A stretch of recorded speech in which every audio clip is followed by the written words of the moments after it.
plastic off. I'm going to outline where I'm going to cut. Okay? On either side of the Pope's nose is a good way to start. That way, and if you can find, you can evenly cut it through to the neck. Okay? Here we go. That's our first incision.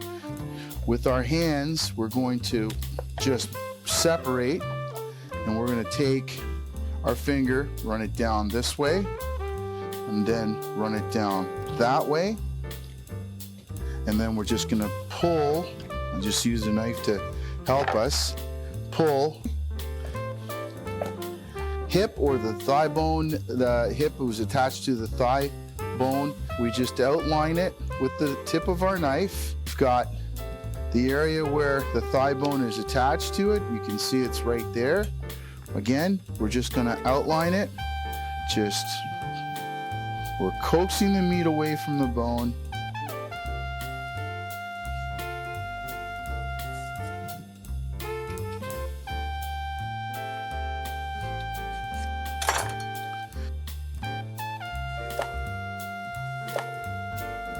And take our finger and we're going to run it underneath the rib cage.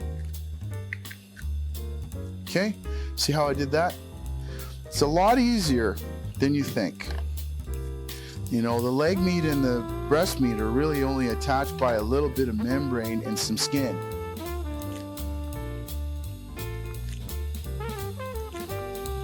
Again, get our finger underneath there. Oops. And we just peel that off. Okay? The bone here that is attached to where the wing bone is attached on the other side. Okay? See how I did that? And then I just cut through the joint.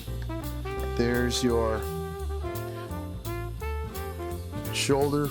So right now I have half of this bird is completely boned out. Very, very simple. Now, what I'm going to do here is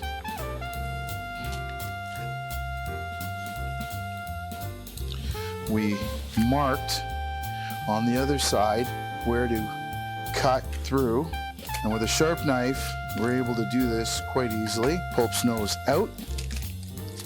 Again, now on the other side, take the knife, outline the hip bone. Again,